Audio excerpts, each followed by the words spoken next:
Hello students and all the viewers, I am Mohammad Arfat Khan और मैं आपके सामने हाजिर हुआ हूँ आज उसी MCQs के जो वीडियो थी उसका पार्ट 2 लेकर। और उस पार्ट 2 के अंदर हम और भी रिमेनिंग जो MCQs हैं चैप्टर मतलब जो है motion in 1 dimension and motion in 2 dimension, उससे रिलेटेड और भी MCQs को हम सॉल्व करने जा रहे हैं। तो बड़ी फ़ायदे की वीडियो आपके लिए साबित होने वाली है। और चलें भाई, डिले किए बगैर हम वीडियो को स्टार्ट करते हैं। और उससे पहले वही वाली बात कि अगर आप लोग मेरे चैनल के ऊपर सब्सक्राइब नहीं किया हुआ, अभी न्यू आपने विजिट किया है, तो काइंडली सब्सक्राइब कर दिएगा और बेल आइकन पर ज़रूर हिट करिएगा ताकि आपको आने वाली तमाम नोटिफिकेशंस मेरी वीडियो से रिलेटेड मिल सकें।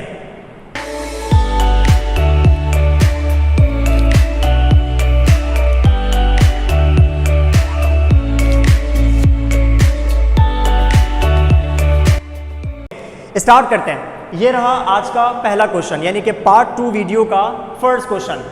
अ stone drop from a certain height covers 25 meters in the last second of its journey. कह रहा है कि एक स्टोन को ड्रॉप किया गया और वो स्टोन जब ड्रॉप हो रहा है तो वो अपने लास्ट सेकंड के अंदर, रिकॉल करें इससे पहले वाली वीडियो, अगर आप लोगों ने वो वीडियो नहीं देखी पहले तो वीडियो देख लें। उसमें मैंने कॉन्सेप्ट बताया था कि हमारे पास जो डिस्टेंसेस के फॉर्मूला होते हैं उनमें क्या फ़र्क होता है, ठीक है। तो रिकॉल कर लें, या अगर नहीं पता तो आप मेरी इससे पहले वाली यानी कि पार्ट 1 वाली MCQs वाली वीडियो देख लें। वहां पर आपको इसका कॉन्सेप्ट क्लियर हो जाएगा कि कौन सा डिस्टेंस का फॉर्मूला हम कब यूज करते हैं। वहां पर मैंने डिटेल के अंदर बताया था। ओके, ये वही वाली बात आ गई कि वो स्टोन अपने लास्ट सेकंड के अंदर, मुझे नहीं पता लास्ट सेकंड कौन सा है, 3rd सेकंड है, 4th सेकंड है, 5th सेकंड है, हमें नहीं पता। वो अपने लास्ट सेकंड के अंदर 25 मीटर डिस्टेंस कवर कर रहा है। टोटल जर्नी का नहीं कह रहा है, it is talking about the last second of the journey, and the last second of the journey के अंदर उसने 25 मीटर डिस्टेंस कवर किया। Here it is 25 meter distance. The height of the tower is, आपको पता है अगर आपने height calculate करनी है तो हमारे पास फॉर्मूला होता है 1/2 GT²।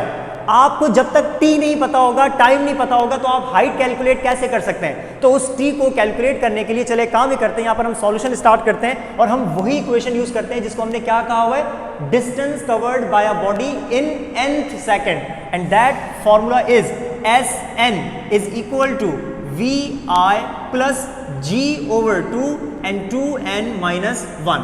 This is the formula ना, distance covered by a body in nth second. और क्योंकि यहां पर लास्ट सेकंड की बात कर रहा है तो दिस इज अननोन, मुझे फिलहाल नहीं पता कि ये जो n है ये लास्ट सेकंड है कौन सा। हमें ये बेसिकली n फाइंड करना है। ओके, आपको इस लास्ट सेकंड का डिस्टेंस गिवन है एंड दैट इज 25 मीटर। तो यहां पर आप वैल्यूज पुट कर देते हैं। 25 इज इक्वल टू Vi 0 हो जाएगा, प्लस G की वैल्यू आपके पास आ गई 10 divided by 2 bracket 2n and then -1। आगे चलते हैं। 10 divided by 2 will be equal to 5, और 5 यहां मल्टीप्लाई कर रहा है, यहां पर आके करेगा डिवाइड। तो 25 को डिवाइड कर दें 5 से, और वहां पर क्या बचा हुआ है 2n-1। कैसे डिवाइड कर रहा है, देखिए 10 को डिवाइड करेंगे 2 से तो 5 बचेगा, 5 यहां पर मल्टीप्लाई कर रहा है, यहां पर आके डिवाइड कर रहा है। सो 25 डिवाइडेड बाय 5 ये बन जाएगा 5 5 5 5 5 25। तो ये बन जाएगा 5 इज इक्वल टू 2n-1। सबसे पहले काम ये करते हैं, 1 को वहां पर एडिशन में ले जाते हैं। सो 5 + 1 इज इक्वल टू 2 को ले आते हैं डिवाइड के अंदर, यहां बच जाएगा n। तो 2 मल्टीप्लाई कर रहा था, वहां पर आ गया डिवाइड के अंदर। ओके, 5 + 1 6, एंड 6 का हाफ जो होता है वो कितना होता है, n is equal to 3 seconds. तो जनाब आपको यहां पर एक बात पता चली, वो ये कि वो जो स्टोन है वो जो अपने लास्ट सेकंड के अंदर 25 मीटर डिस्टेंस कवर कर रहा है, वो लास्ट सेकंड आपको पता है उसका कौन सा है, वो उसका है 3rd सेकंड। 3 सेकंड नहीं, इसको मैं यूं करके लिखता हूं, देखें 3rd second, n is equal to 3rd second, इसको यूं करके लिख दें। यानी कि उसका जो लास्ट सेकंड है जर्नी का वो कौन सा है, 3rd। अगर लास्ट सेकंड 3rd है तो टोटल टाइम भी कितना हो जाएगा, टोटल टाइम भी 3 सेकंड्स हो जाएगा। सिंपल सी बात है, इसका मतलब आपको टोटल टाइम यहां पर गिवन है and the total time is 3 seconds. अब आपको जब टोटल टाइम मिल ही गया है तो क्यों ना हम इक्वेशन यूज करें, और वो इक्वेशन कौन सी, second equation of motion, 1/2 and GT²। अब आपने क्या करना है, ये जो t है ये t टोटल टाइम है। टोटल टाइम कितना गिवन है आपको, 3rd was the last second and 3rd is also the total time. तो आपने इस t की जगह क्या पुट करना है, 3 पुट कर देना है। So h is equal to 1/2 then g की वैल्यू 10 और टोटल टाइम इज 3। ओके, 3 का स्क्वायर, 3 3 9, 9 मल्टीप्लाई बाय 10, हम जब MCQs की बात करते हैं तो MCQs में आपका सॉल्यूशन मैटर नहीं करता, आपका आंसर मैटर करता है। तो आपका सॉल्यूशन स्ट्रांग होना चाहिए, तो आप वहां पर स्टेप्स को डायरेक्ट कर सकते हैं। So 3 3 9, 9 10 90 and the half of the 90 is 45 metres, यानी कि उस टावर की जो हाइट है दैट इज 45 मीटर्स। तो our answer is, where is 45? Here. तो option number A is correct, 45 meters. So this was the solution of question number 1. Okay. Question number 2 ये रहा। अच्छा, क्वेश्चन नंबर 2 के अंदर कह रहा है कि a stone falls freely from rest, the distance, यानी कि उसको ड्रॉप किया गया रेस्ट से, the distance covered by it in the last second. Match करते हैं क्वेश्चन, यहां पर भी distance covered by the body आपको गिवन था, वो भी लास्ट सेकंड की बात कर रहा था, इसका मतलब इस वाली इक्वेशन की हम बात कर रहे थे, है ना। तो the distance covered by it in the last second is equal to the distance covered by it in the first 3 seconds. मैं आपको समझाता हूं भाई, बॉडी को ड्रॉप किया, बॉडी ने अपने शुरू के 3 सेकंड्स में जो डिस्टेंस कवर किया वो उतना ही कवर किया जो बॉडी ने अपने लास्ट सेकंड के अंदर डिस्टेंस कवर किया। ये आपको कंडीशन गिवन है। अब एक काम ही करते हैं, मतलब कंफ्यूज किए बगैर मैं आपको एक काम ही करता हूं, यहाँ पर दोनों की इक्वेशन बताता हूं। अब आपके पास देखिए यहाँ पर 2 इक्वेशन यूज हो रही हैं, एक टोटल 3 सेकंड्स के लिए डिस्टेंस कवर करने के लिए और एक लास्ट सेकंड के लिए। सबसे पहले काम ही करते हैं, यहाँ पर किसकी बात कर रहे हैं? The distance covered by the body in the last second, इसका मतलब we will use this equation. तो मैं यहाँ पर ये लिखता हूँ s n is equal to, अच्छा vi, क्योंकि स्टार्टिंग फ्रॉम रेस्ट है तो हमेशा vi 0 होगा, तो आप vi को नहीं लिखे, मैं यहां से लिख रहा हूं g/2 से। तो फॉर्मूला क्या बनेगा? g/2 and then 2n - 1। ये कौन सी डिस्टेंस का फॉर्मूला है? Distance covered by the stone in the last second, ये लास्ट सेकंड का फॉर्मूला है। तो मैं यहां पर मेंशन कर देता हूं, this is for last second, ठीक है। अब मैं दोबारा डिस्टेंस का फॉर्मूला लिखूंगा और वो किसके लिए? फर्स्ट 3 सेकंड्स के लिए। और फर्स्ट 3 सेकंड्स के लिए हमारे पास डिस्टेंस का फॉर्मूला वही होता है जो हम पढ़ते आ रहे हैं, दिस वन। टी यहां पर जो आ रहा है ये किसके लिए? टोटल टाइम के लिए, और ये शुरू की जो टोटल टाइम आपको बता रहा है वो कितना है? 3 seconds. So the distance covered by it in the first 3 seconds is 1/2 and then gt²। This is the formula, gt²। अब आप नोट करें, इसने कहा कि ये दोनों डिस्टेंस बिल्कुल बराबर हैं। ये देखें, the distance covered by it in the last second is equal to the distance covered by it in first 3 seconds, is equal. लिखा हुआ ना यहाँ पर, इज इक्वल, यानी कि ये दोनों डिस्टेंस बराबर हैं, लास्ट सेकंड का और फर्स्ट 3 सेकंड्स का। इसका मतलब आप इन दोनों इक्वेशंस को कंपेयर कर सकते हैं, यानी कि इस Sn को इस S के साथ कंपेयर कर सकते हैं, मतलब Sn उतना ही है जितना S है, यानी कि लास्ट सेकंड का डिस्टेंस शुरू के फर्स्ट 3 सेकंड्स जितना ही है। तो अब एक काम ही करते हैं, इनके फॉर्मूला पुट करते हैं। हाँ भाई, Sn का फॉर्मूला क्या लिखा हुआ है? g/2 and 2n - 1। और राइट साइड पर S का फॉर्मूला क्या पुट करेंगे? 1/2 एंड gt²। सिंपल। चलें वैल्यूज को कैंसिल आउट करते हैं, g से g कैंसिल, 2 से 2 कैंसिल। हमें ये n नहीं पता क्योंकि लास्ट सेकंड का हमें पता ही नहीं है, सिंपल सी बात है। Okay, 2n - 1 is equal to, हाँ लेकिन हमें ये पता है, इससे जो फर्स्ट 3 सेकंड्स की बात करिए, इसका मतलब जो फर्स्ट 3 सेकंड्स है उसमें t की जगह आपने 3 पुट करना है। तो जब आप यहाँ पर 3 पुट करेंगे तो ये क्या बन जाएगा? 3 3 9। डायरेक्ट पुट कर रहा हूँ, मैंने इस t की जगह क्या पुट कर दिया? 3 पुट कर दिया, क्योंकि फर्स्ट 3 सेकंड्स की बात कर रहा है। ये रहा, हियर फर्स्ट 3 सेकंड्स। तो इस t की जगह क्या आ गया? 3 एंड 3 3 9। अब आपने कैलकुलेट करना है n, तो अब क्या करें? यहाँ पर 1 माइनस कर रहा है, वहां जाके प्लस करेगा, तो n is equal to 9 + 1, 2 multiply कर रहा है, यहाँ पर आके डिवाइड करेगा। So n is equal to 10 divided by 2 and n is equal to 5 seconds. इसका मतलब जो लास्ट सेकंड है इस स्टोन के जर्नी का, जो सबसे आखिर वाला सेकंड है, वो कौन सा वाला सेकंड है? 5th सेकंड है। और जो आखिर वाला सेकंड होता है वही तो फिर टोटल भी तो हो जाएगा, यानी कि 5th सेकंड ही लास्ट है। तो टोटल टाइम कितना हो गया? 5 सेकंड्स। इसका मतलब time taken by the stone to reach the ground is 5 seconds. This is your answer. तो हम एक काम ही करते हैं, सर्किल कर देते हैं, जो हमारा आंसर मौजूद है ये रहा, B option is correct. 5 seconds is your answer, simple. तो आप चेक करें कितनी इंपॉर्टेंट प्रॉब्लम है और कितनी आसान प्रॉब्लम है। It's all about your concepts, कि आप किस तरीके से इक्वेशंस को यहाँ पर यूज करते हैं। ठीक है, चलते हैं नेक्स्ट क्वेश्चन की तरफ। ये रहा question number 3 and question number 4। दोनों के दोनों ग्राफ्स के क्वेश्चन हैं आपके सामने। दोनों की क्वेश्चन की जो नेचर है वो बिल्कुल सेम है, जो क्वेश्चन पूछा जा रहा है वो बिल्कुल सेम है। चलें भाई स्टार्ट करते हैं इस वाले से। कह रहा है द स्पीड टाइम ग्राफ, मतलब ये एक स्पीड टाइम ग्राफ है। इसके वाई एक्सिस पर स्पीड्स की वैल्यू है 0 मीटर पर सेकंड, 10 मीटर पर सेकंड, 20 मीटर पर सेकंड। तो वाई एक्सिस पर स्पीड की वैल्यूज़ हैं और एक्स एक्सिस के ऊपर टाइम की वैल्यूज़ हैं, एज यूजुअल जैसे टाइम की हमेशा एक्स एक्सिस पर होती है। So this becomes what, speed time graph. आपको एक स्पीड टाइम ग्राफ है, इसके अंदर ये बेसिकली देखें आपको ग्राफ मौजूद है, एक ट्राइंगल टाइप आपको नजर आ रहा है।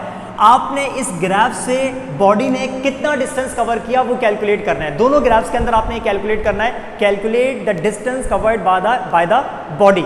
ओके, डिस्टेंस कवर्ड करने के लिए, कैलकुलेट करने के लिए आपने पता है क्या करना है। आपने इस किस्म के क्वेश्चन में सिर्फ एक बात का ख्याल रखना है, जो कर्व बन रहा है, यानी कि ये जो कर्व है, ये जो ट्रायंगल का एरिया बन रहा है, आपने इस कर्व के अंदर, इसके नीचे जो भी एरिया आ रहा है उसको फाइंड करना है, जिसको हम कहते हैं एरिया अंडर द कर्व। यानी कि अगर मुझे इस ग्राफ से डिस्टेंस फाइंड करना हो या इस ग्राफ से डिस्टेंस फाइंड करना हो तो इसका जो जनरल फॉर्मूला होता है ग्राफ्स के अंदर, वो मैं आपको बता देता हूं, उसको नोट कर लीजिएगा। वो फॉर्मूला क्या होता है, यानी कि distance is equal to area under the graph. Area under the graph या एरिया अंडर द कर्व, मैं कर्व लिख देता हूं, एरिया अंडर द कर्व।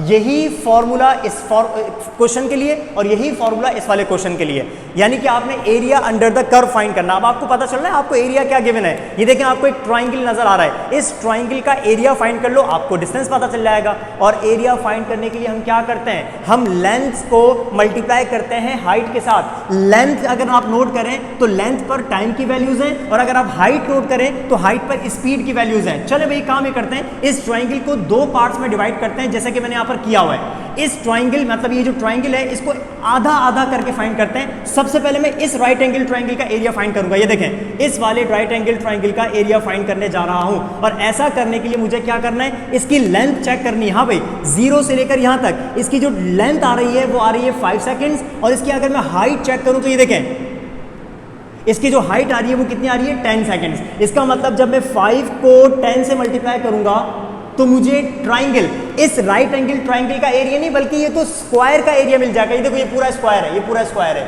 इस स्क्वायर का एरिया मिल जाएगा। जबकि आपने स्क्वायर का नहीं बल्कि सिर्फ और सिर्फ इस राइट एंगल ट्रायंगल का एरिया फाइंड करना है, तो आप क्या करेंगे, स्क्वायर का जब एरिया फाइंड हो जाए तो उसको हाफ कर देना, क्योंकि राइट एंगल ट्रायंगल होता ही स्क्वायर का हाफ है। तो आप करें क्या, आप लेंथ को हाइट से ही मल्टीप्लाई करें और उसके बाद क्या करना है, आपने सिर्फ और सिर्फ उसको हाफ कर देना है। चले भाई इसको फाइंड करते हैं। Distance covered is equal to, अच्छा अब आपके सामने दो राइट एंगल ट्रायंगल आ रहे हैं, एक इसका फाइंड करना है और एक इस वाले का फाइंड करना है। ये भी तो राइट एंगल ट्रायंगल है। इसी तरीके से इसको भी क्या करोगे, लेंथ ये भी 5 सेकेंड्स है, क्योंकि 5 से स्टार्ट करोगे 10 तक, टोटल कितना हो रहा है 5 सेकेंड्स। इसका मतलब 5 को मल्टीप्लाई करोगे इसकी हाइट, और हाइट अभी भी कितनी है 10। इसका मतलब इसके लिए भी 5 मल्टीप्लाई बाय 10 और इसके लिए भी 5 मल्टीप्लाई बाय 10, और दोनों को मल्टीप्लाई करने के बाद हाफ हाफ करना मत भूलिएगा, because we are talking about the right angle triangle and the area of the right angle triangle is always the half of the square. चलें भाई देखें, अब क्योंकि मुझे दो राइट एंगल ट्रायंगल नजर आ रहे हैं, सो 1/2 एंड देन ये देखें, सबसे पहले इस ट्रायंगल की बात कर रहा हूं मैं, 5 मल्टीप्लाई बाय 10, 5 मल्टीप्लाई बाय 10, ये हो गया पहला वाला राइट एंगल ट्रायंगल। अब मैं दूसरे की बात करूंगा। दोनों के एरियाज को आपने प्लस करना है, क्योंकि आपने टोटल डिस्टेंस फाइंड करना है, यहां से लेकर यहां तक का फाइंड करना है। तो दोनों राइट एंगल ट्रायंगल्स के एरिया को आपने ऐड करना होगा, सम करना होगा, ठीक है। अगेन 1/2 एंड देन इस वाली की लेंथ भी कितनी है 5, तो यह आ जाएगा 5 मल्टीप्लाई बाय, इसकी हाइट भी कितनी थी 10, तो यहां पर आ जाएगा 10। और मैंने 1/2 से मल्टीप्लाई क्यों किया, क्योंकि ये जो फॉर्मूला है ये स्क्वायर का एरिया है, स्क्वायर के एरिया को हाफ कर दोगे तो ये क्या बन जाएगा, राइट एंगल का area. So area of the first right angle triangle and area of the second right angle triangle. चलें भाई इन दोनों को मल्टीप्लाई करते हैं, 1/2 एंड देन ब्रैकेट में बचेगा 50, then plus again 1/2 and bracket में बचेगा 50 का हाफ 25 एंड देन उस वाले 50 का हाफ भी 25, तो 25 plus 25 the distance covered by the body is 50 meters. कितना आसान क्वेश्चन है। तो अगर आपके पास इस किस्म के ग्राफ आ जाए और अगर आपसे distance covered by the body पूछ रहा हो तो आपने सिर्फ और सिर्फ एरिया फाइंड करना है। अगर राइट एंगल ट्राइंगल है तो लेंथ को हाइट से मल्टीप्लाई कर दो और जो भी आंसर आ जाए उसका हाफ कर दो, आपको राइट एंगल ट्राइंगल का एरिया मिल जाएगा। और क्योंकि यहाँ पर 2 थे तो ऐसा मैंने 2 दफ़ा किया। ये देखें, ये वाला फर्स्ट हाफ के लिए और ये वाला सेकंड हाफ के लिए, बस। और उसके बाद दोनों को प्लस कर लिया तो distance covered by the body आपको जो मिला दैट इज 50 मीटर्स। सेकंड वाला सॉल्व करें, सेम फॉर्मूला, लेकिन फर्क इतना ये, वहाँ पर चेक करते हैं हमारे पास कंडीशन क्या है। वहाँ पर 3 पार्ट्स में आप डिवाइड करेंगे। ये देखें, this one then this one and then this one, ये कर्व है पूरा। आपने पूरा area under the curve find करना है। मतलब सबसे पहले आपने ये फाइंड करना है राइट एंगल ट्राइंगल, फिर आपने ये फाइंड करना है this is square, this is square, फिर आपने ये फाइंड करना है this is again right angle triangle. तो अब फाइंड करते हैं यहाँ पर एरिया अंडर द कर्व, यानी कि distance covered by the body. 3 चीज आ रही है। सबसे पहले राइट एंगल ट्राइंगल क्या करेंगे, 1/2 से स्टार्ट करेंगे। सो 1/2 एंड देन मल्टीप्लाई करते हैं। हाँ भाई, इसकी लेंथ कितनी आ रही है, 0 से 10, तो 10 को मल्टीप्लाई करेंगे। इसकी हाइट भी चेक करते हैं। देखें, इसकी जो हाइट है वो भी कितनी है, 10 आ रही है। तो इसका मतलब लेंथ इंटू विड्थ क्या बन गई, 10 मल्टीप्लाई बाय 10। ये हो गया first right angle triangle. Right angle triangle के बाद हमें मिल रहा है स्क्वायर। तो स्क्वायर के एरिया लिखे 1/2 नहीं लिखिएगा, क्योंकि स्क्वायर का एरिया तो कंप्लीट होता है, समझ रहे हैं। अब मैं स्क्वायर का एरिया फाइंड करने के लिए क्या करूंगा, हाँ भाई 10 से लेकर 20 तक कितनी लेंथ बन रही है, 10 बन रही है। इसका मतलब प्लस 10 मल्टीप्लाई बाय 10। ये देखें, इसकी लेंथ भी 10 है और इसकी हाइट भी कितनी है, इसकी हाइट भी 10 आ गई। चले भाई प्लस, ये देखें मैंने ऑलरेडी प्लस लगा दिया। प्लस क्यों लगाया, अब आपके पास एक आखिर में राइट एंगल ट्राइंगल और बच गया, और उसके लिए भी आप क्या करेंगे, दोबारा 1/2 से स्टार्ट करेंगे, बिकॉज स्क्वायर का कंप्लीट होता है एरिया, और जब आप ट्राइंगल की बात करते हैं राइट एंगल ट्राइंगल तो वो उसका हाफ होता है। तो हाफ के लिए आपने 1/2 से मल्टीप्लाई करना होता है। ओके जनाब, अगेन चेक करें, 20 से 30 तक टोटल कितना टाइम बना, 10 सेकेंड्स। इसका मतलब 10 को मल्टीप्लाई कर देंगे, एंड तक जा रहा है लेकिन आपको नजर आ जाएगा, समझ आ जाएंगे क्या लिखा हुआ क्या है। और इसकी भी हाइट कितनी है, 10 सेकेंड्स। तो 10 इंटू ये आ गया 10, ये 10 लिखा हुआ है। चले भाई सबको सॉल्व करते हैं। 1/2 सेम, 10 10 जा 100, ये आ गया फर्स्ट ब्रैकेट में 100, प्लस 10 10 जा 100, प्लस 1/2 और ब्रैकेट में 10 10 जा ये आ गया 100। हाँ भाई, distance covered is equal to 100 का हाफ 50, प्लस ये तो है ही 100, प्लस 100 का half 50, 100 plus 50 plus 50, it becomes 200 meters. Very easy to solve the questions like this. तो बस आसान सी बात है, एरिया अंडर द कर्व आपने कैलकुलेट करना है। एरिया अंडर द कर्व आपने कैलकुलेट करना है, और ऐसा करने के लिए क्या चेक करना है कि आपको डायग्राम क्या गिवन है, राइट एंगल ट्राइंगल है या फिर स्क्वायर है, कॉम्बिनेशन भी हो सकती है। कॉम्बिनेशन है तो पार्ट्स कर करके सबका एरिया फाइंड करो और सबको प्लस कर लो। जैसे आपने यहाँ पर 1 2 3 3 एडिशंस की हैं, यहाँ पर कितनी थी 1 2, इसका मतलब आपने यहाँ पर 2 एडिशंस करी थी। So distance covered by the body was 50 meters and the distance covered by the body is 200 meters. Okay, ये रहा क्वेश्चन नंबर 5। इंक्लाइन प्लेन का टॉपिक है, तो एक काम ही करता हूँ, क्वेश्चन को रीड करने से पहले मैं आपको थोड़ा सा इंक्लाइन प्लेन की कंडीशन को समझा देता हूँ।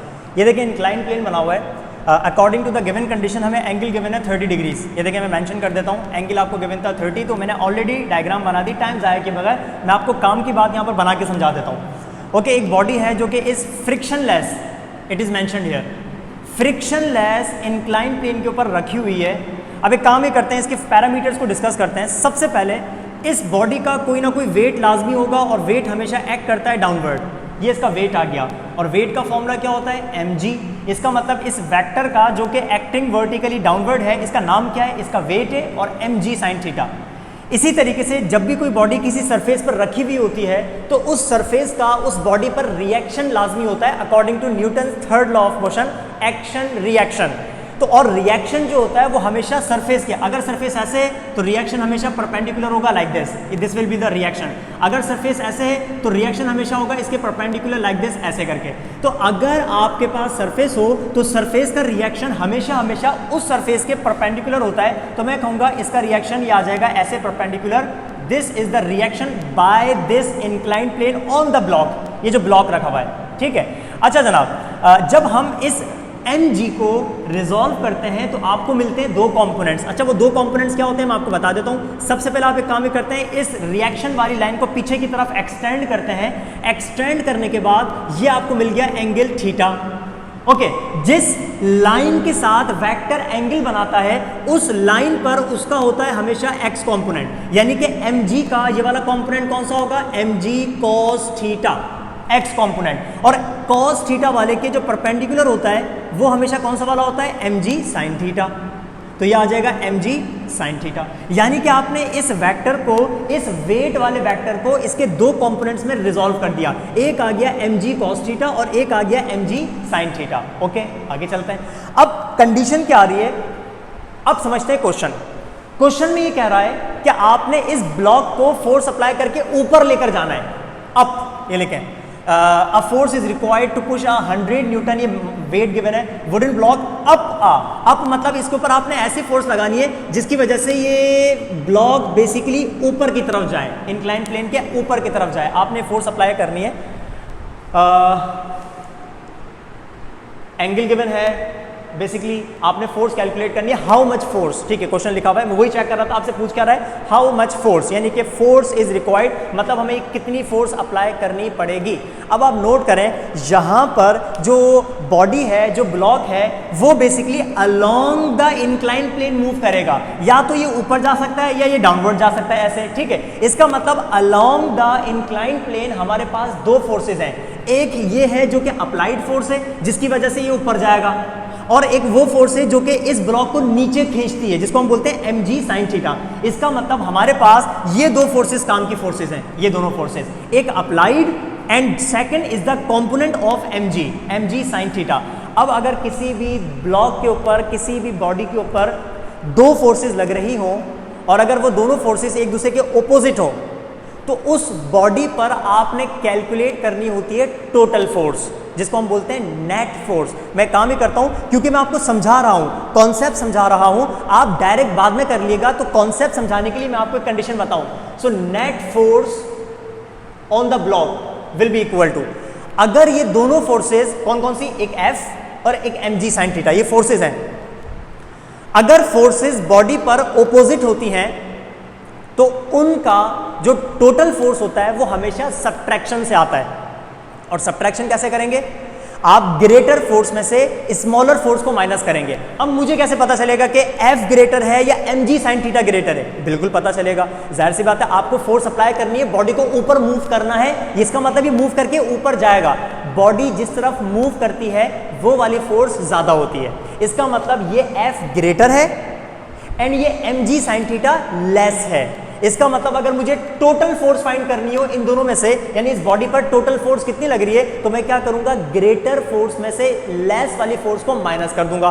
तो पता है कंडीशन क्या बनेगी, F minus mg sin theta, ये बन गई equation. So total force, net force acting on the block is the subtraction of applied force and the mg sin theta. Simple. अब आप सोच रहे होंगे सर इस रिएक्शन का और mg cos थीटा का क्या करें, कुछ भी नहीं करें, क्योंकि ये दोनों फोर्सेस कौन सी वाली, reaction is also a force, reaction और mg cos थीटा एक दूसरे को कैंसिल आउट कर रही हैं, सिंपल। तो हमारा इन दोनों फोर्सेस का काम ही नहीं है, जो रोल फोर्सेस प्ले कर रही हैं वो कौन कौन सी, F और mg sin थीटा। चलें भाई वैल्यूज पुट करते हैं। सबसे पहली बात, आपने नेट फोर्स का फॉर्मूला पुट करना है and that is ma according to Newton second law of motion. Force का फॉर्मूला क्या होता है, ma। अच्छा, इस F की जगह फॉर्मूला नहीं पुट करना क्योंकि ये F तो आपने कैलकुलेट करनी है ना, F कैलकुलेट करनी है, जाहिर सी बात है ये F कौन सी वाली फोर्स है जो कि हमें अप्लाई करनी है, so it is to be calculated, तो आपने यहां पर फॉर्मूला पुट नहीं करना, then minus mg sin theta, simple. So force का आपने फॉर्मूला पुट कर दिया ma, कैलकुलेट करना है तो mg sin थीटा माइनस कर रहा है, यहां पर आके प्लस करेगा, so ma plus mg sin theta is equal to the applied force. चले भाई इसमें से कॉमन निकाल देते हैं, कॉमन आप m निकाल दें, अंदर बचेगा a plus g sin theta is equal to capital F। अब करते हैं वैल्यूज को पुट। हाँ भाई, आपको तो यहाँ पर वेट गिवन है, how much force is required to push 100 newton wooden block. अगर आपको वेट गिवन हो तो आप मास कैलकुलेट नहीं कर सकते क्या? मास का फॉर्मूला क्या होता है? W/G, यानी कि वेट को G से डिवाइड कर दो, आपको मास मिल जाएगा। हाँ भाई, how much weight is 100 and G की वैल्यू 10, तो क्या हो जाएगा? 10। इसका मतलब मास कितना है बॉडी का? इसका मास है 10 kilograms. Okay, then bracket, acceleration कितनी प्रोड्यूस होगी इस फोर्स की वजह से? 2.5 meter per second square. Okay, 2.5, then plus G की वैल्यू 10, और आपको पता है यहाँ पर एंगल आपको कितना गिवन है? 30 डिग्रीज। और मैं आपको यहाँ पर लिखवा देता हूँ कि साइन, चलो यहाँ नहीं, सॉल्यूशन के साथ यहाँ लिखवा देता हूँ कि साइन 30 डिग्री की वैल्यू होती है 1/2। ये आपने वैल्यू याद रखनी है, साइन 30 की वैल्यू 1/2। तो इसका मतलब यहाँ पर 10 के साथ मल्टीप्लाई में क्या लिख दूंगा? 1/2, और ये ब्रैकेट क्लोज, और आगे आ गया अप्लाइड फोर्स। करें कैलकुलेट? हाँ भाई, अब चले मेरे साथ सॉल्व करिएगा। सबसे पहले 10 का हाफ कितना होगा? 5, और इस 5 को जब प्लस करोगे 2.5 में तो क्या बनेगा? 7.5, यानी कि बाहर है 10 और ब्रैकेट के अंदर क्या है? 7.5 is equal to applied force. 7.5 को 10 से मल्टीप्लाई कर दो, ये बन जाएगा 75। So 75 newton force is required to push that block up a frictionless inclined plane. This is our answer, 75 newton. और ऑप्शन में कहां लिखा हुआ है? Option number B. तो मैं काम करता हूं, हमेशा की तरह इसको सर्किल कर देता हूं। So option B is the correct one. Question number 6 check करते हैं। क्वेश्चन नंबर 6 क्या कह रहा है? A body of mass 50 kilograms acquires a speed of 20, यानी इसका मतलब अगर ये इसने एक्वायर करी है, इसका मतलब इनिशियल वेलोसिटी इसकी 0 थी, स्पीड से आती है, इनिशियल 0 थी। Under a force of 100 Newton, force is given in time. Okay, force का जिक्र हो रहा है, एक्वायर्स अ वेलोसिटी का जिक्र हो रहा है, मास का जिक्र हो रहा है, और टाइम का जिक्र हो रहा है। तो हमारे पास एक कंडीशन आती है जिसको हम कहते हैं the rate of change of momentum is called force. Simple, the rate of change of momentum is called force. चलें भाई आगे चलते हैं। Capital F is equal to delta का मतलब क्या होता है? चेंज। चेंज का मतलब क्या होता है? Final minus initial. So final momentum minus initial momentum divided by time. सही है? ओके जनाब, आगे चलते हैं। F को सेम रहने देते हैं फिलहाल, क्योंकि जब वैल्यूज पुट करेंगे तो सबकी एक साथ पुट करेंगे। फाइनल मोमेंटम है तो मोमेंटम, मोमेंटम का फॉर्मूला क्या होता है? mv minus initial momentum was 0 because it acquires. Force apply करने के बाद उसने वेलोसिटी एक्वायर करी, इसका मतलब इनिशियल वाज 0, तो यहां पर आप 0 पुट करते हैं डायरेक्टली, डिवाइडेड बाय टाइम। चलें भाई, अब करते हैं वैल्यूज को put. The force is 100 newton, this is 100 is equal to mass is 50 kilograms multiply by velocity acquire जो इसने करी वो कितनी? 20, एंड देन डिवाइडेड बाय, आपसे टाइम कैलकुलेट कर रहा है, आपने टाइम बताना है ना, टाइम कैलकुलेट कर रहा है। आगे चलते हैं जनाब। इसके बाद क्या हो जाएगा? आप एक्सचेंज कर दें वैल्यूज को, तो ये चला जाएगा t इज इक्वल टू 25, 5 2 10 होता है, तो इसका मतलब ये क्या बन जाएगा? 1000 डिवाइडेड बाय ये 100 आ जाएगा नीचे, आ गया आंसर। इसका मतलब जो टाइम रिक्वायर्ड था that was 10 seconds. This is your answer. तो हम यहाँ करते हैं काम कि यहाँ पर बी के ऊपर टिक कर देते हैं, यानी कि सर्किल कर देते हैं, because this is our answer. ठीक है? सो आपने मजीद 2 क्वेश्चंस और सॉल्व कर दिए। चलते हैं हमारे नेक्स्ट क्वेश्चन की तरफ। ये रहा हमारा क्वेश्चन नंबर 7 आज का, जिसमें लिखा हुआ है कि a cyclist moves in a circular track, circular motion की बात आ गई, motion in 2 dimension of radius 100 meters if the coefficient of friction. Obviously बात है, जब हम बात करते हैं किसी भी 2 ऑब्जेक्ट्स के आपस में कांटेक्ट में आने की, तो जब वो कांटेक्ट में आते हैं तो उन दोनों के सरफेसेस के जहां पर वो कांटेक्ट में आते हैं तो फ्रिक्शनल फोर्स प्रोड्यूस हो जाती है, तो जिसका एक कांस्टेंट होता है, हम कहते हैं कोफिशिएंट ऑफ फ्रिक्शन। ओके, वो आपको गिवन है 0.2। Then the maximum speed with which the cyclist can circle the track without skidding. आपको पता है जब कोई बॉडी, भले वो साइकिल हो, भले वो कोई बाइक हो, भले वो कोई कार हो, जब भी कोई बॉडी सर्कुलर ट्रैक पे रोटेट करती है, मूव करती है, तो उस सर्कुलर ट्रैक पर मूव करने के लिए उस कार या उस व्हीकल के पास एक मैक्सिमम यानी कि एक लिमिट होती है स्पीड की, यानी कि अगर वो उस लिमिट को क्रॉस करेगी व्हीकल, तो वो कभी भी सर्कुलर ट्रैक पे टिकेगी नहीं, बल्कि वो बाहर निकल जाएगी। इसको हम कहते हैं maximum speed of the vehicle moving along a circular track. यानी कि अगर वो उस ट्रैक पर रुकना चाहती है कि मतलब ज्यादा से ज्यादा वो स्पीड, जिस स्पीड के साथ वो रोटेट कर सकती है, घूम सकती है, उसको हम कह सकते हैं मैक्सिमम स्पीड। अगर उस स्पीड से एक्सीड करेगी तो वो स्किड आउट हो जाएगी, बाहर निकल जाएगी, फिसल के बाहर निकल जाएगी। समझ रहे हैं? तो उसकी एक लिमिट होती है, इसको हम बोलते हैं maximum speed with which a vehicle can circle the track. आपसे वही पूछ रहा है, तो उसका एक कांस्टेंट फॉर्मूला है, वो फॉर्मूला मैं आपको बता देता हूं, ये हमेशा के लिए याद रखिएगा। पास पेपर का भी क्वेश्चन है, ये इंपॉर्टेंट क्वेश्चन है। फॉर्मूला आप इसका नोट कर लीजिएगा, maximum speed with which a cycle या with which a vehicle can circle the track. मैं काम ही करता हूं, इसका पहले यहां पर नाम लिख देता हूं। इस फॉर्मूले का नाम जो है, मेरा ब्लैक पेन मुझे ये रहा, ओके। सबसे पहले मैं यहां पर इसका नाम लिख देता हूं, maximum speed at which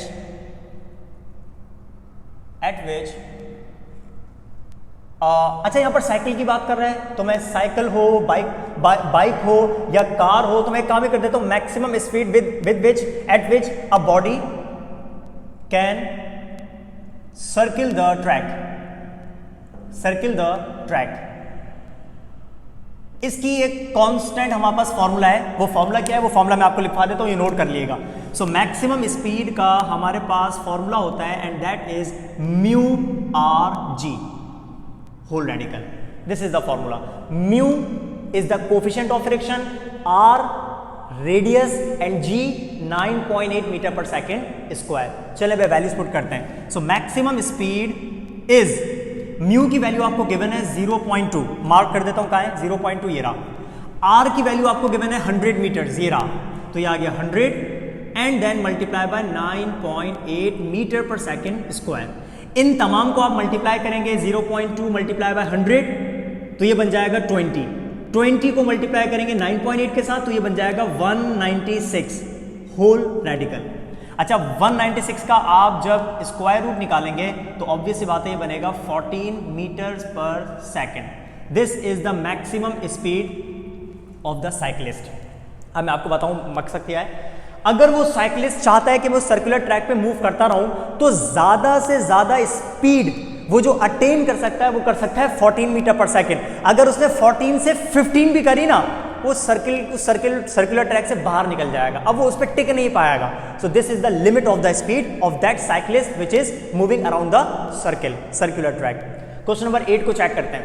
a car is moving on a circular road, दोबारा सर्कुलर मोशन की बात आ गई, of a radius 500 meters at some instant its speed is 30। मैं वैल्यूज को बाद में मेंशन करता हूँ। लेट्स सपोज ये रेडियस हो गया, ये स्पीड हो गई v, increasing at the rate of, ये 2 मीटर पर सेकंड स्क्वायर, एक्सेलरेशन हो गई, the magnitude of its acceleration. अच्छा, आप बोलेंगे सर एक्सेलरेशन तो गिवन है हमें, फिर ये कौन सी एक्सेलरेशन की बात कर रहा है? मैं आपको बताता हूँ कौन सी एक्सेलरेशन की बात कर रहा है। ये देखें, अ सर्किल, इस सर्किल के अंदर हम जब बात करते हैं तो दो एक्सेलरेशंस मैं आपके सामने यहाँ पर ड्रॉ करके दिखाता हूँ। लेट्स सपोज एक पार्टिकल है, ये रहा, ये पार्टिकल एंटी क्लॉकवाइज रोटेट कर रहा है, ऐसे घूम रहा है। सर्किल अजीब सा बन गया, लेकिन बस ये सर्किल है, ठीक है ना। इसकी एक होती है टेंजेंशियल एक्सेलरेशन, दिस वन, इसको हम बोलते हैं AT फॉर टेंजेंशियल एक्सेलरेशन। हमेशा सर्किल के टेंजेंट होती है, हमेशा सर्किल के टेंजेंट होती है। और एक एक्सेलरेशन होती है टुवर्ड्स द सेंटर वाली, और उस एक्सेलरेशन को हम कहते हैं सेंट्रीपिटल एक्सेलरेशन, है ना। ये दो एक्सेलरेशन हो गई, और ये हमेशा हमेशा एक दूसरे की क्या होती है, परपेंडिकुलर टू ईच अदर। ये जो आपको गिवन है ना 2, इंक्रीजिंग एट द, यानी कि जो स्पीड इसकी बढ़ती जा रही है, वो ये जो एक्सेलरेशन आपको गिवन है, ये टेंजेंशियल एक्सेलरेशन आपको गिवन है, ये वाली, ये AT कितनी है, 2 मीटर पर सेकेंड स्क्वायर, और आपको स्पीड गिवन है और रेडियस गिवन है। यहां से आपने कैलकुलेट करनी है सेंट्रीपिटल एक्सेलरेशन। उसका फॉर्मूला क्या होता है, v²/r। जब ये दोनों एक्सेलरेशंस आपको पता चल जाएंगी ना, अब ये जो आपसे पूछ रहा है the magnitude of its acceleration, it is talking about the resultant acceleration. इन दोनों की होती है रिजल्टेंट एक्सेलरेशन, दिस वन। इसको आप शो करते हैं A से। A का जो हमारे पास फॉर्मूला होता है, मैं आपको बता देता हूं। A को, यानी कि रिजल्टेंट एक्सेलरेशन का magnitude is calculated by AT² plus AC² and whole radical. यानी कि आपने ये A कैलकुलेट करना है, ये A आपने कैलकुलेट करना है। अब इस A को कैलकुलेट करने के लिए आपको AT तो गिवन है 2 मीटर पर सेकेंड स्क्वायर, सबसे पहले आपने कैलकुलेट करना है सेंट्रीपिटल एक्सेलरेशन, तो कर लेते हैं calculate. So centripetal acceleration is equal to v square over r। आपको स्पीड गिवन है कितनी 30, तो आपने 30 के ऊपर स्क्वायर करना है और रेडियस कितना गिवन है 500 मीटर्स। तो भाई ए सी इज इक्वल टू 30 का स्क्वायर हो जाएगा 900 डिवाइडेड बाय 500, 0 0 कैंसिल हो जाएंगे, ये बच जाएगा 9/5 और जब 9 को 5 से डिवाइड करेंगे तो आंसर आ जाएगा 1.8 मीटर पर सेकेंड स्क्वायर। ये रही सेंट्रीपिटल, ये रही टेंजेंशियल, ये गिवन है एरिया 2। अब इन दोनों को फॉर्मूले के अंदर पुट करते हैं, आपका आंसर आ जाएगा। हाँ भाई 80 की वैल्यू कितनी है 2 का स्क्वायर प्लस AC कितनी है, AC की वैल्यू 1.8 और इसका ये आ गया स्क्वायर। चले भाई सॉल्व करते हैं। A इज इक्वल टू 2 2 ज़ा 4 एंड 1.8 का जो हमारे पास स्क्वायर होता है दैट इज 3.28 नहीं 3.24 सॉरी 3.24। दोनों को प्लस कर लें, सो A इज इक्वल टू ये बन जाएगा 4 + 3 7.24 और जब आप 7.24 का फाइनली जब रेडिकल निकालेंगे तो हमारे पास आंसर आ जाएगा 2.7 मीटर्स पर सेकेंड स्क्वायर। सिंपल। तो आपका जो क्वेश्चन था कि सर एक्सेलरेशन गिवन होते हुए भी एक्सेलरेशन पूछी जा रही है, तो एक्चुअली वो आपसे इन दोनों एक्सेलरेशंस का रिजल्टेंट पूछना चाह रहा था। टेंजेंशियल गिवन थी, सेंट्रीपिटल कैलकुलेट करी, दोनों को फॉर्मूले के अंदर पुट किया और आपका आंसर आ गया 2.7 मीटर पर सेकंड स्क्वायर। तो मैं यहां पर सर्किल करना भूल गया था, मैं काम ही करता हूं, सबसे पहले यहां पर सर्किल करता हूं। हमारा आंसर कितना आया था, मैक्सिमम स्पीड 14 मीटर पर सेकंड स्क्वायर, सॉरी मीटर पर सेकंड स्पीड है, और यहां पर जो एक्सेलरेशन आई 2.7 मीटर पर सेकंड स्क्वायर। ये आपके मजीद 2 क्वेश्चंस हम लोगों ने इंपॉर्टेंट 2 क्वेश्चंस सॉल्व कर लिए हैं। ये आ रहे हैं हमारे नेक्स्ट क्वेश्चन नंबर 9, 10, 11 एक साथ मैंने लिख दिए हैं, इनके बहुत आसान से सॉल्यूशंस हैं।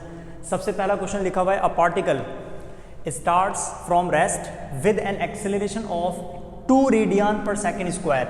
ये अल्फा गिवन है, पता है ना angular acceleration alpha, in a circle of radius 2 metres, radius आ गया। Find its linear speed after 6 seconds. आपने लीनियर स्पीड यानी कि v कैलकुलेट करना है, और लीनियर स्पीड को कैलकुलेट करने का जो फॉर्मूला होता है वो होता है r ओमेगा। ये वाला फॉर्मूला यूज करके हमने v फाइंड करना है। अच्छा ओमेगा मुझे नहीं पता कितना है, तो ओमेगा को कैलकुलेट करने के लिए आपको अल्फा की वैल्यू गिवन है, और ओमेगा का फॉर्मूला होता है omega f minus omega i divided by time. This is the formula to calculate angular acceleration. Rate of change of angular velocity is called angular acceleration. Values put करते हैं, alpha is 2 radian per second square is equal to omega f आपको कितना given है, हाँ भाई omega F की value आपको कितनी गिवन है, ये बल्कि सॉरी ओमेगा एफ तो आपने कैलकुलेट करना है, इसको आप ऐसे रहने दें, minus omega I 0 starting from rest and divided by T. T कितना गिवन है आपको 6 सेकेंड्स। 6 को 2 से मल्टीप्लाई करते हैं, 6 2 ज़ा 12 रेडियन पर सेकंड। ये आ गई आपके पास ओमेगा की वैल्यू, कितनी आ गई 12। अब आपने क्या करना है, इस ओमेगा की वैल्यू को यहां पुट करना है, सो v इज इक्वल टू, हाँ भाई रेडियस कितना गिवन है 2 टाइम्स 12, सो 12 2 ज़ा 24 मीटर पर सेकंड। ये आ गई linear speed of the particle. तो मैं यहां पर सर्किल कर देता हूं 24 के ऊपर, जो कि हमारा सी ऑप्शन मौजूद है। So C is the correct option of question number 9। चलते हैं क्वेश्चन नंबर 10 की तरफ। सर्किल की बात कर रहे हैं तो मैं काम ही करता हूं, यहां पर एक सर्किल ड्रॉ करता हूं। ये देखें, दिस इज अ सर्किल। जब हम सर्किल की बात करते हैं तो ये इसका सेंटर से लेकर ये आ जाता है इसका रेडियस, और रेडियस का जो डबल करते हैं वो बन जाता है हमारे पास डायमीटर। ठीक है, ओके। एक पार्टिकल है जो कि हम यहां से बात करते हैं, यहां से स्टार्ट हुआ। A particle moves in a circular path of radius r in half the period of revolution। यानी कि उसने कंप्लीट रेवोल्यूशन नहीं किया, उसने हाफ रेवोल्यूशन किया। मींस वो यहां से स्टार्ट होके यहां तक आ गया, बस ये इसने हाफ रेवोल्यूशन किया, ये इसने हाफ रेवोल्यूशन किया, यहां पर आ गया। ठीक है, ओके। अब आपसे पूछ क्या रहा है, its displacement and distance covered are. बताएं उसका डिस्प्लेसमेंट कितना है और डिस्टेंस कितना है। सबसे पहले डिस्प्लेसमेंट को डिस्कस करते हैं। ये रही इसकी इनिशियल पोजीशन, ये रही इसकी फाइनल पोजीशन। तो भाई यहां से लेकर यहां तक कंप्लीट, ये देखिए यहां से यहां तक आर है, यहां से यहां तक आर है, तो आर प्लस आर कितना बन जाएगा 2r। यानी कि इसका जो डिस्प्लेसमेंट आ रहा है वो कितना आ रहा है 2r आ रहा है। ये तो मिल गया आपको डिस्प्लेसमेंट, मैं सही तरह लिख देता हूं ताकि आपको क्लियर हो जाए। इसका जो डिस्प्लेसमेंट आपको मिला that is 2r, initial position से फाइनल पोजीशन तक हाफ रेवोल्यूशन करने में, ठीक है। बात करते हैं डिस्टेंस की। हाँ भाई, डिस्टेंस की अगर मैं बात करूं, आपको पता है बॉडी का जो कंप्लीट सर्किल का जो कंप्लीट सरकमफ्रेंस होता है वो बराबर होता है 2 पाई r के। अगर कंप्लीट रेवोल्यूशन की बात करते हैं so it is equal to 2 pi r। This is the distance covered by the body for one complete revolution, 2 pi r। लेकिन बात तो हाफ की कर रहा है, अगर हाफ की कर रहा है तो इसको भी आप क्या कर देंगे, हाफ कर देंगे। और जब हाफ कर देंगे तो ये मिल जाएगा आपको डिस्टेंस, यानी कि पाई r। यानी कि उसका डिस्प्लेसमेंट कितना है 2r और उसका डिस्टेंस कितना है पाई r। इसका मतलब इसका जो करेक्ट ऑप्शन आ गया वो कौन सा आ गया, option number A is correct. 2r is the displacement and pi r is the distance according to the condition. Last question check करते हैं, क्वेश्चन नंबर 11। क्वेश्चन नंबर 11 के अंदर लिखा हुआ है कि a point on the rim moves 0.2 meters, या आगे लीनियर डिस्प्लेसमेंट जिसको आप s से शो करते हैं। When the wheel turns through an angle of 0.25 radian angular displacement, find the radius. तो हमारे पास एक फॉर्मूला होता है s is equal to r theta. आपको s गिवन है और आपको थीटा गिवन है, r कैलकुलेट कर लेते हैं। s कितना गिवन है 0.2 is equal to r multiply by theta कितना गिवन है 0.25, मल्टीप्लाई कर रहा है वहां जाके डिवाइड करेगा तो 0.2 को डिवाइड कर दें 0.25 के साथ तो आपको जो रेडियस मिलेगा that will be 0.8 meters. 0.8 meters, यानी कि option C is correct. Option number C is correct, simple. तो भाई ये रही हमारी आज की सेकंड वीडियो, मतलब जिसको मैंने कहा था कि हाँ भाई पार्ट 1 के बाद मैं आपको और भी क्वेश्चन सॉल्व करवाऊंगा। तो ये आज भी हमने आपको और क्वेश्चन सॉल्व करवा दिए। हमने मोशन इन 1 डायमेंशन और मोशन इन 2 डायमेंशन के और भी इंपॉर्टेंट MCQs को सॉल्व किया, जो कि आपके पास पेपर्स में से भी आते हैं, कॉन्सेप्चुअल भी हैं, मोस्ट इंपॉर्टेंट भी हैं, जिसमें आपके कॉन्सेप्ट्स भी क्लियर हो गए होंगे, उम्मीद करता हूँ। तो जनाब आपको वीडियो पसंद आई तो लाइक ज़रूर करिएगा, कमेंट भी ज़रूर करिएगा। और अगेन वही बात, आपकी प्रिपरेशन का टाइम चल रहा है तो ज़्यादा से ज़्यादा इसको शेयर करें आपके सर्किल के अंदर, जो आपके फ्रेंड्स हैं, जो कि स्टूडेंट्स हैं, उनको शेयर करें ताकि उनका फ़ायदा हो जाए। शेयर करने से कुछ नहीं होगा, लाइक करने से या कमेंट करने से कुछ नहीं होगा, आपका कोई नुकसान नहीं होगा, ठीक है। ओके, ख़त्म करते हैं आज के लेक्चर को। अपना बहुत सारा ख्याल रखिएगा, टेक केयर, थैंक यू।